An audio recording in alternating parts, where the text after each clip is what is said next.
So now with those people pulling down your sale prices, right? If I were to suggest the people that are in Tenet, you move into Tenet, you maybe don't look to sell directly on MOP. We're going to share with you what we think about the next upcoming launch. And but then again, right, this isn't remotely close to the CCR. This is probably as far away from the CCR as you would think. This is Tenet, the upcoming EC launch at Tampines, right? I've gotten a lot of texts asking me about what my thoughts are on Tenet, so I thought might as well just put it into a video and put it out into the channel, and you guys will know where we stand on this. Okay, developed by Qingjian and Santarli. Qingjian basically a very renowned, I would say, for lack of a better word, renowned EC builders, and I would say I'm very impressed with how they have put off the ECs that they have done, right? Water, Ecopolitan, Bellwaters, Visionaire, right? All done very, very nicely, all doing very well in the resale market. So 10 year, 99 years, going to be launched this weekend, I believe, this or next 1-2 weekends. Expected TOP Q1 2026. So on this note, right, I didn't put this as one of the things I like. So Tenet, and it being an EC, right, they have deferred payment scheme. You can continue to stay in your HDB if you want to upgrade, right? Continue to stay in your HDB and by this, of course, finances aside without paying ABSD. Okay, and so you layer deferred payment scheme. You layer can continue to stay in your house without paying ABSD. That basically shields you from having to go out into the crazy rental market right now, and having then also to incur the high interest cost on the progressive payments that would have been required to pay if you bought any other properties, right? But because of the EC rules, you get to benefit from all of this. So that alone is one of the big things why we would like we like Tenet very much. Okay, 616 units. I think there was a typo here, not Elias Park. Oh yeah, sorry, correct, Elias Park. I thought I read wrongly. I thought Henry Park. Yeah, okay, so it's within 1 km of Angsana Primary and Elias Primary School. If you need more info on Tenet, I won't go into them. If you're watching this video, especially on replay, you probably already know about it and you just want to know our reviews on Tenet. So the 3 things we like and don't quite like, starting with the 3 things we like. Number 1 will be the number of units, 616 units. Decent number of units, plenty of resale transactions coming up during then.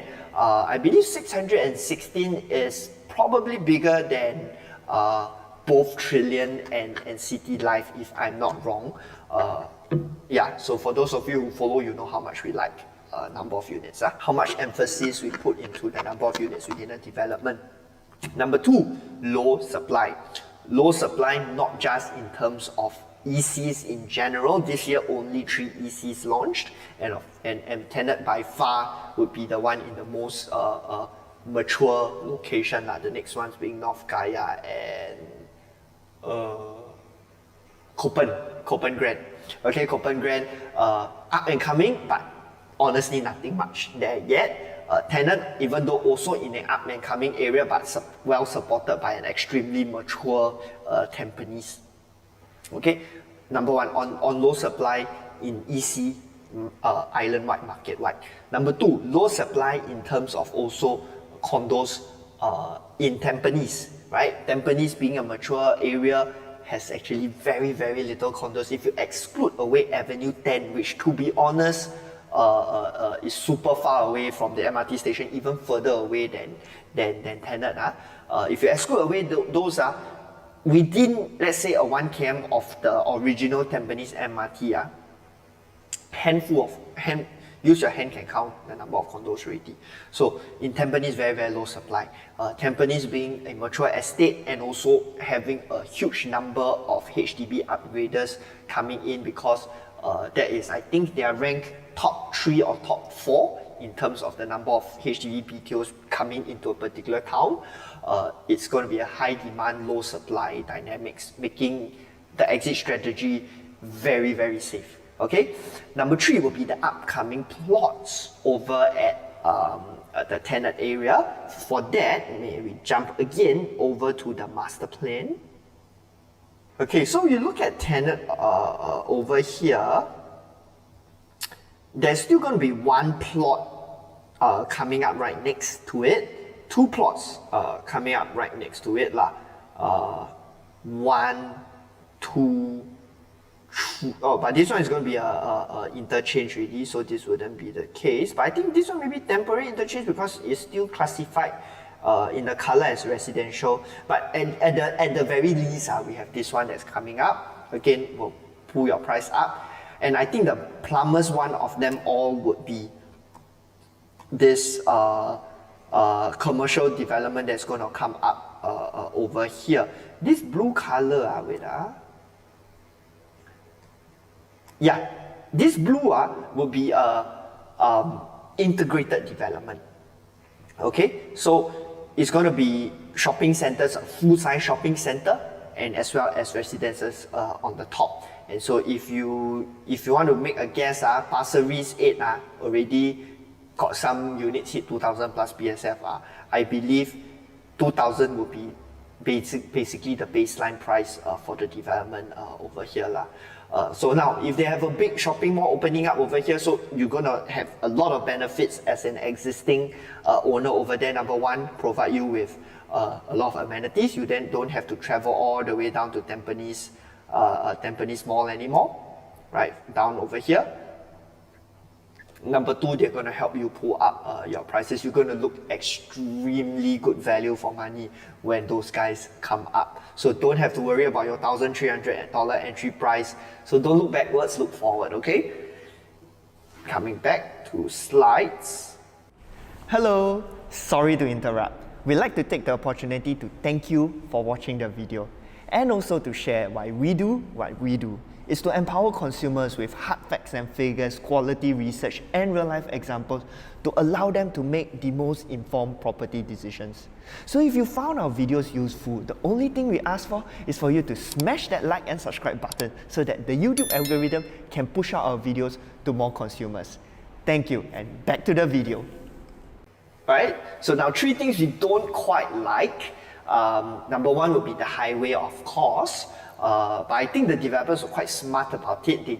The units that face the highway, no balcony I think they took this idea from Sims Urban Oasis, which is quite clever, right? So it will cater to those people that never opens their windows, and so for those people they'll be okay. But one other thing about it would be and it's something that I noticed at Bellwaters and also at Westwood. And also Ecopolitan, there's going to be a significant difference in terms of the PSF for highway-facing units and non-highway facing units. So if you want to buy the unit to make maximum capital appreciation, please buy the one away from the highway. But you buy the one away from the highway, when it comes time to sell, you will need to have a bit of patience, okay? Now, because uneducated buyers, not the sense that they never study, but uneducated meaning they maybe don't quite understand the dynamics of the development, maybe coming to you with what will seemingly look like lowball offers because they are basing their price and offers off the PSF done for units facing the highway. Right? So for units facing the highway, a lot of the times what I visualize the people to be would be low entry price, hit the 5 years, they will sell quickly. So now with those people pulling down your sale prices, right? If I were to suggest the people that are in Tenet, you move into Tenet, you maybe don't look to sell directly on MOP. You let the transactions run first. You let the people that are urgent to sell first, sell finish, and then you come back in once, number 1, the buyers in the market is very, very clear on the difference in terms of PSF. That difference has been established already, and so that you can then easily justify, and you don't have to waste your time having to explain this to people and then do viewings for nothing. Number 2 will be the place of worship. Just now when we look at the master plan, bottom right hand corner, there's a place of worship over there. Again, would that be a deal breaker and cause you to lose money? The answer is no, you confirm make money. But if you overlook a place of worship, you just have to maybe factor a slightly longer time to sell lah. There will definitely be maybe a chunk of people that would not even consider it, because also in the development there is non-place of worship facing units. So those units will have to go, and you will just have to price yourself competitively on that note lah. In a way, if you choose the unit that is either facing the highway or facing the place of worship, you are more of a price taker as opposed to a price setter. In a sense, not sure if that makes sense to you. Okay, number 3 will be the short-term typo over here, short-term inconvenience. Okay, because if you go over to the site today, there's nothing over there, right? So, and that integrated development is not launched yet, and I don't expect it to be launched anytime soon. Even if it's launched soon, integrated developments tend to take a long time to build. So I believe by the time that shopping center comes up, I think you may be already MOP already. So for now, you're going to be in an area that, for lack of a better word, is going to be pretty ulu. But I think if you stretch it out over the long term, because TOP 2026 MOP 2031, and so that's going to be at a good 9 years from now, the area will have come up, hopefully. On this note, maybe I can share this analogy with you. You're buying it when the diamond is still rough. You buy in at the price, because today if the convenience is already there given to you, it wouldn't be this price also, right? So be patient, deal with it, and you're going to enjoy the profits moving forward. Sure make is just a matter of make how much, like I said. And also because you only can sell 9 years later, so you confirm make money by the time it's another generation already.